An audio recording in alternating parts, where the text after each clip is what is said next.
Mas diz bem assim: e assim tendo eles jantado, disse Jesus a Simão Pedro. Disse Jesus a quem? Simão Pedro. Vamos continuar então. Simão, filho de Jonas, tu me amas mais do que estes? Eu vou repetir o que Jesus disse para Simão Pedro. Simão, filho de Jonas, você me ama mais do que estes? E ele respondeu: sim, Senhor, tu sabes que eu te amo. E ele disse: apacenta os meus cordeiros. Podemos assentar, você que está de pé. Você que está sentado agora, feche os seus olhos por um instante, por favor. Coloque a sua mão sobre a altura do seu coração e repita comigo: amém. Pode abrir os seus olhos. Apocalipse capítulo 3, verso 14 vai nos ensinar que Jesus é o amém. E o amém é a confirmação de todas as coisas. Então, se começamos com ele, terminaremos com ele. Amém. Amém. Nós estamos lendo um texto que fala sobre um dos principais personagens da igreja cristã. O apóstolo Pedro, depois de Jesus, no Novo Testamento e de Paulo, é o homem mais falado. Para os nossos irmãos católicos, Pedro é chamado de um bispo da igreja, o homem que tem a chave do reino dos céus. Para a origem da igreja cristã, Pedro foi o maior líder representativo da igreja. Falei até bonito agora. Pedro foi o maior líder da igreja cristã no primeiro século. Pedro foi aquele que durante o dia de Pentecostes se levantou anunciando que o que estava acontecendo naquele dia não era loucura, mas era o manifestar do Espírito Santo sobre os homens. Só que nenhuma história começa de cima a não ser a de Jesus. Toda a história começa de baixo.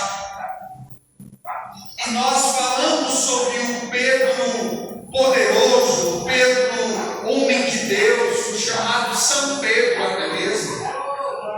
Mas e antes de tudo isso? E é aqui que eu gostaria de ministrar nessa noite. A palavra de hoje iremos aprender sobre a vida de Simão ou Pedro. Mas se eu pudesse dar um tema para essa mensagem, eu colocaria marcas de um perdão. Eu vou repetir para o seu coração gravar esse nome: marcas de um perdão. A história de Pedro começa na Bíblia, no Evangelho de Lucas, no capítulo 5. Mateus, Marcos e Lucas e João vão citar o começo da história de Pedro.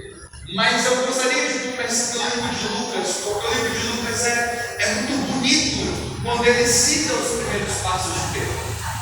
Você que tem a sua Bíblia e gostaria de acompanhar, abre o capítulo 5 de Lucas. Iremos caminhar agora do versículo 1 em diante. A Bíblia vai nos mostrar de forma muito clara que no certo dia Jesus estava caminhando pelo mar da Galileia. Dependendo da sua tradução, vai estar Lago de Tiberíades, que é a mesma coisa.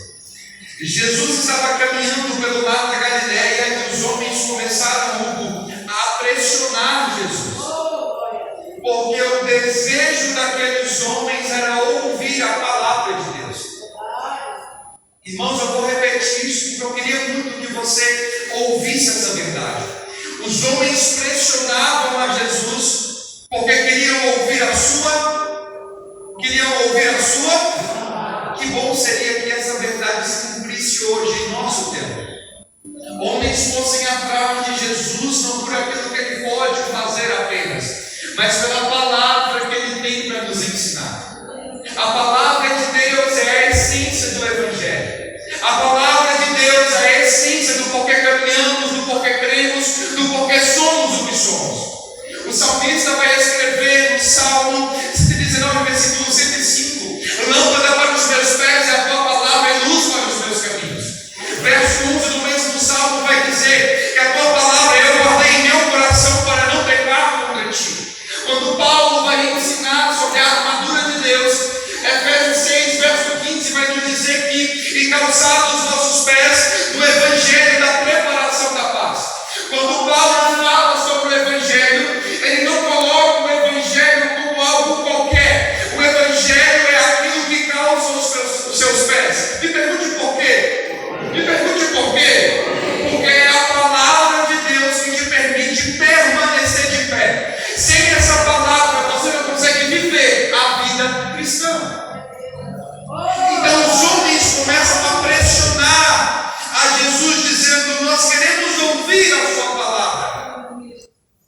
Nós queremos ouvir aquilo que você tem para nos dizer.